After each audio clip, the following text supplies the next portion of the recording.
میرے محترم دوست عزیز گرامی نذیر حسین صاحب صلی اللہ تعالیٰ نے بڑے بہترین انداز میں نعت شریف ہمیں سنائی ہے۔ نعت شریف سنانے سے پہلے انہوں نے ایک شعر پڑھا تھا، اس شعر میں ایک بات آ گئی تھی، میں اس کو آپ کے سامنے پیش کرنا چاہتا ہوں تاکہ کسی کے دل میں تردد باقی نہ رہے کہ کیا ایسا بھی ہو سکتا ہے۔ آنا کے خاک را بنظر کیمیا کنند، وہ اہل اللہ جو ایک نگاہ مٹی پر ڈالیں تو سونا بنا دے، ساگرا ولی کنند، کتے کو ولی بنا دے، مگز را ہما کنند، یہ کتے کو جو ولی بنانے والی بات ہے یہ میں آپ کے سامنے پیش کر رہا ہوں کہ واقعی کتا ولی بنایا گیا تھا، یہ ایسی بات نہیں ہے۔ میرے پیر و مرشد خواجہ خواجہ شیخ الاسلام حضرت خواجہ سیدی و مرشدی ابو الفیض قلندر علی شاہ سہروردی رحمۃ اللہ تعالی علیہ نے ایک دفعہ اپنی تقریر میں یہ بات فرمائی تھی۔ امام فخر الدین رازی رحمۃ اللہ تعالی علیہ کے پیر و مرشد نجم الدین کبریٰ رحمۃ اللہ علیہ دنیا جانتی کس پائے کے وہ بزرگ تھے۔ تقریر کا وقت نہیں ہے لیکن یہ ضرور بتانا ہے کہ کتا ولی ہوا یا نہیں ہوا۔ وہ خانقاہ میں تشریف فرما تھے نجم الدین کبریٰ رحمۃ اللہ علیہ۔ ایسے لوگ بھی دنیا میں ہیں جن کو حضور کے معجزات کا انکار ہے، اولیاء کرام کی کرامات کا انکار ہے، جو معاذ اللہ حضرات تبصر کہتے ہیں کہ یہ ناممکن ہے، حالانکہ کوئی بات دنیا میں ناممکن نہیں ہے، یہاں تک کہ اللہ کا دیدار بھی ناممکن نہیں ہے۔ اگر اللہ کا دیدار دنیا میں ناممکن ہوتا تو موسیٰ علیہ السلام کبھی درخواست نہ کرتے کہ رب ارنی انظر الی، یا اللہ مجھے اپنا جمال دکھا، میں تجھے دیکھنا چاہتا ہوں۔ اللہ کا دیدار بھی ناممکن نہیں ہے۔ نجم الدین کبریٰ رحمۃ اللہ علیہ خانقاہ میں بیٹھے ہیں، ایک شخص گستاخ بے ادب امتحان کی غرض سے داخل ہوا، ایسے بڑے ادب سے بیٹھ کر کہہ رہے حضرت یہ جو کہا جاتا ہے نگاہ مرد مومن سے بدل جاتی ہے تقدیریں، اور اللہ کے ولی کے فیض سے انسان کی زندگی میں انقلاب آ جاتا ہے، کچھ سے کچھ ہو جاتا ہے۔ انہوں نے کہا یہ بالکل ٹھیک ہے۔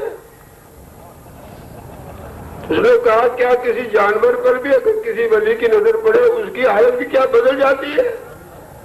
آپ نے فرمایا کیوں نہیں بدلے گی؟ فرمایا یہ آپ کے خانقاہ کے سامنے کتا بیٹھا ہوا ہے، ذرا اس پر کوئی توجہ ڈالی تاکہ میں دیکھوں کہ واقعی کتے پر بھی کسی اولیاء کی نظر جب پڑی ہے اس کا کیا تاثر ہوتا ہے۔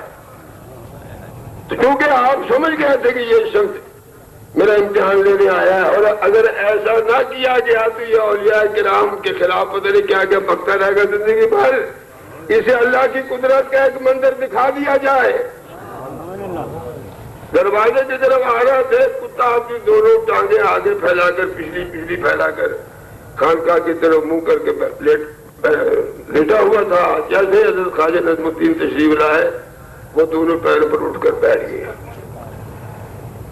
جب نگاہیں چار ہوئی تو کتے نے آنکھیں بند کر لی اور وہاں وہ وجد کرنے لگ گیا، وجد کر رہا تھا، ہل رہا تھا۔ اسی حالت میں وہ قبرستان چلا گیا، شہر کو چھوڑ دیا، محلے کو چھوڑ دیا، قبرستان میں کونے میں رہا، جب تک زندہ رہا وجد کی حالت اس پر طاری رہی۔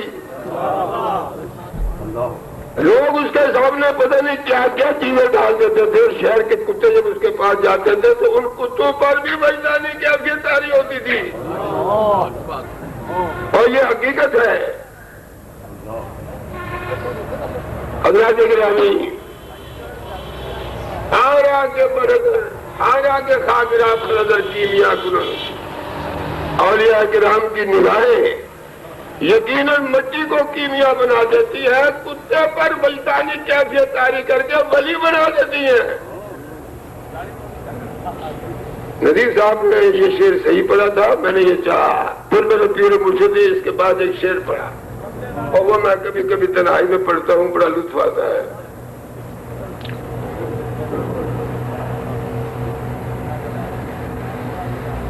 دوسری پڑھی